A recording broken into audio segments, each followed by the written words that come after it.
నమస్తే. Welcome to our channel. ప్రస్తుతం మనతో ప్రముఖ ఆధ్యాత్మికవేత్త, వాస్తు జ్యోతిష్య పండితులు జేఎస్ శాస్త్రి గారున్నారు. వారితో మాట్లాడదాం. నమస్తే గురువుగారు. నమస్కారం. గురువుగారు, అష్టమి, నవమి అనంగానే అసలు వద్దు అనేస్తారు చాలా మంది. అయితే నేను కూడా ఒక కార్యక్రమానికి ముహూర్తం పెట్టించడానికి వెళ్ళినప్పుడు, "ఈరోజు అష్టమి అమ్మ, అసలు వద్దు, మంచిది కాదు. అష్టమి అంటే అష్ట కష్టాలను ఇస్తుంది. నువ్వు అసలు ఆ పనే తలపెట్టుకు తల్లి" అని చెప్పారు. కానీ ఇంకొకళ్ళని అడిగినప్పుడు, "లేదమ్మా, అష్టమి ఇది మంచిదే, స్టార్ట్ చేయొచ్చు" అన్నారు. అసలు ఏది నిజం, ఏది అపోహ అనేది నాకు కావాలండి. శ్రీ గురుభ్యో నమ. శ్రీ మహాగణాధిపతయ నమ. శ్రీ మహాసరస్వత్యై నమ. హరి ఓం. శ్రీమాత్రే నమ. అష్టమి తిథి. అష్టమి అనేది మనకు 8 సంఖ్య. హ్మ్. ఈ సంఖ్యని యూనివర్సల్ బేస్డ్ సంఖ్య అంటారు. ముఖ్యంగా ఇది బిగ్ బ్యాంగ్. దీన్ని మామూలుగా వర్టికల్ గా హారిజాంటల్ గా తిప్పితే ఒక రకంగా ఉంటుంది, వర్టికల్ గా తిప్పితేనేమో ఒక బిగ్ బ్యాంగ్ థియరీ అని అంటాం దీన్ని. అంటే ఏంటంటే ఇక్కడ న్యూమరాలజీ కూడా మనం తీసుకోవాల్సిన విషయం ఏంటంటే 8 అనేది చాలా ఇంపార్టెంట్. మరి ఇక్కడ మీకు చూడాల్సిన విషయం ఏంటంటే ముఖ్యంగా హ్మ్. జగద్గురుగా చెప్పబడేవారు ఎవరు? సాక్షాత్తు ఆ శ్రీమన్నారాయణకు అవతారమైనటువంటి శ్రీకృష్ణుడు. కలియుగంలో ఎవరిని బాగా తలుసుకోవాలయ్యా అంటే కృష్ణ భగవాన్ని తలుచుకోమన్నా చెప్పారు. పురాణాలన్నీ కూడా చెప్పబడింది అదే. కృష్ణుడిని తలుచుకుంటే గనక అంతా కృష్ణార్పణం అంటారు కొంతమంది. కొంతమంది పరమేశ్వరార్పణం అనేవాళ్ళు ఉన్నారు. ఈ కృష్ణార్పణం పరమేశ్వరార్పణం గురించి తర్వాత చెప్పుకుందాం. హ్మ్. కృష్ణార్పణం అని ఎందుకంటారు?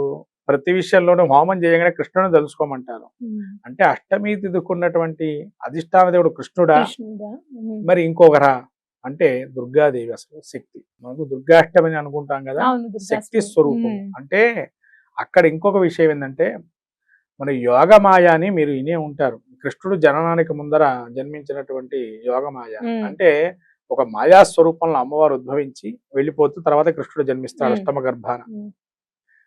అప్పుడు ఇక్కడ అష్టమి తిథి గురించి చెప్పుకోవాలంటే 3 రకాలైనటువంటి స్థితులు ఉన్నాయమ్మ ఇక్కడ మనకి జ్యోతిష్ శాస్త్ర ప్రకారంగా. ఒకటి ప్రశ్న శాస్త్రం అని ఒకటి ఉంటుంది, హ్మ్. గోచారం అని ఒకటి ఉంటుంది, ముహూర్తం అనేది ఉంటుంది. ఓకే. ఈ 3 భాగాలు మనకు తిథి నిర్ణయం గురించి చెప్పబడింది. ఈ ప్రశ్న శాస్త్రానికి వస్తే అష్టమి పనికొస్తుంది అనే విషయం ఫస్ట్ తెలియాల. హ్మ్.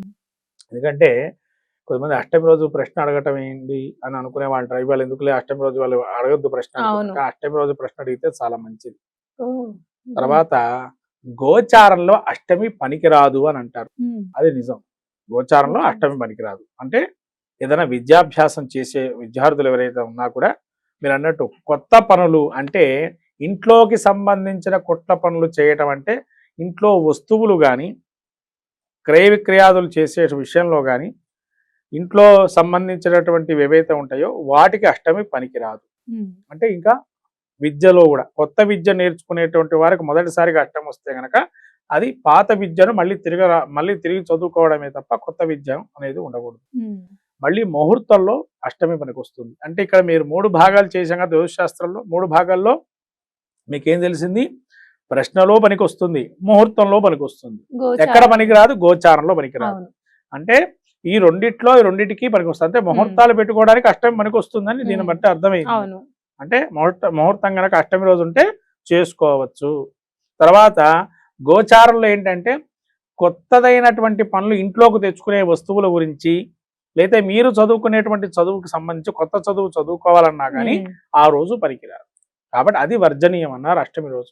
ముహూర్తాలు శుభ్రంగా గృహప్రవేశాలు పెళ్లిళ్ళు అన్నీ ఓహ్! చేసుకోవచ్చు. చేసుకోవచ్చు. ఇంకా విషయం చెప్పాలి అనంటే నవమి రోజు పనికిరాదు. నవమి పురుషుడు కథ ఒకటి ఉంది.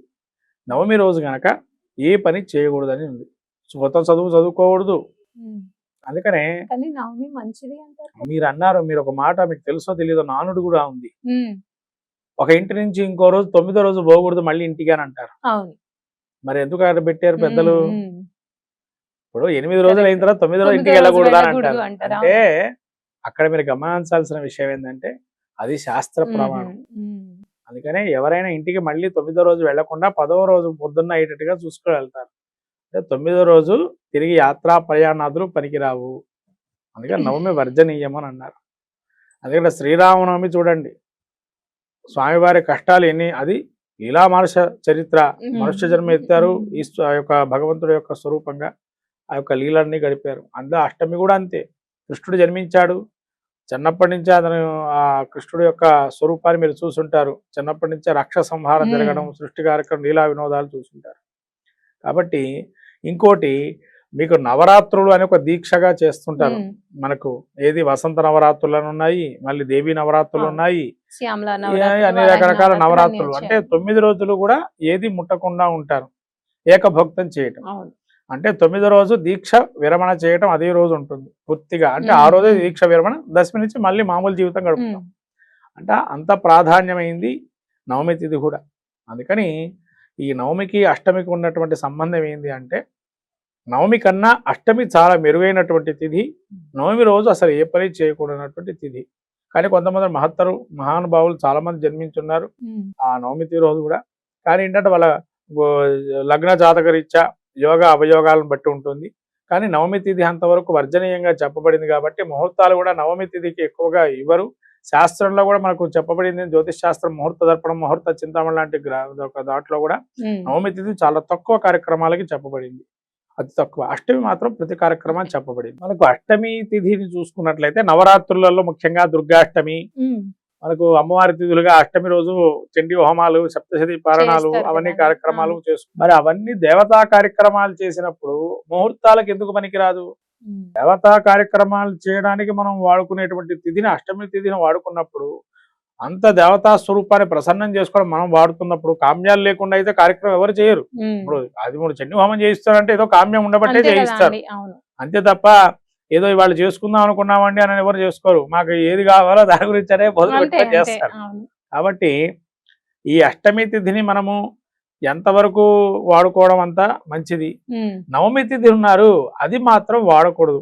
అదే మన శాస్త్రం ఏమైందంటే పెడదారి పడిందంటే కారణం ఏంటంటే ఇటువంటి నియమాలు తెలియకపోవటం, ఇటువంటి విషయాలు చెప్పకపోవటం.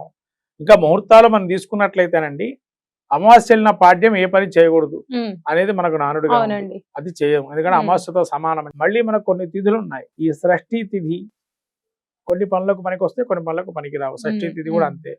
మళ్ళీ మీకు ద్వాదశి తిథి, అసలు ద్వాదశి తిథిలో ముహూర్తాలే పెట్టకూడదు అని చెప్పి ఉన్నాం, కానీ ద్వాదశి రోజు కూడా వాళ్ళు పెడుతున్నాం.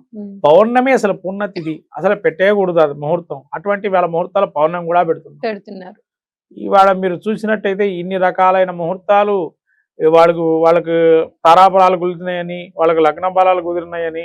అంటే తారాబలం కుదరంగానే సరిపోదు, తిథులు కూడా మనం చూసుకోవాలి. తిథులకు కూడా కొన్ని ఉన్నాయి, నంద తిథులు, భద్ర తిథులు, మళ్ళీ ఇంకొక తిథుల్లో కూడా 2-3 రకాలు ఉన్నాయండి. ఈ తిథుల్లో కూడా చూసుకోవాలి, ఈ తిథులు కూడా ఆ తిథిలో చేయాలా లేదా అనేది. అప్పుడే వారికి సక్సెస్ అనేది ఉంటుంది ఒక కార్యక్రమం పెట్టుకున్నప్పుడు. అంతే తప్ప మనకు కుదిరినప్పుడే చేసుకుంటామంటే, నీకు కుదిరినప్పుడు ముహూర్తం కుదరద్దు కదండి. అందుకని వీళ్ళు చూసుకోవాలి. మీ దగ్గరలో ఉన్న పంతులు గారిని మనం కనుక్కున్నప్పుడు పూర్తిగా మనకు ఎంతవరకు జరుగుతుందో, ఒకరోజు నిద్రపోకపోతే ఏం కాదు. ఎందుకంటే కొంతమంది నిద్రలు పంతులు గారు గృహప్రవేశం ఉంటే తెల్లవారుజామున పెడుతున్నారు, మీరేమో రాత్రి పెట్టారు అని అంటారు కొంతమంది. అవన్నీ కాదండి, ముహూర్తాలు ఎప్పుడుంటే అప్పుడే పంతులు గారు పెడతారు తిథి అనేది. అది మీ ఇష్టం ఉన్నప్పుడు పగలపూట చేస్తేనే తిథి, రాత్రి చేస్తే గృహప్రవేశాలు తిథి లేదని కాదు. ముహూర్తం అనేది గ్రహాల యొక్క అనుగ్రహాన్ని పొంది ఆ లగ్నానికి శుద్ధిగా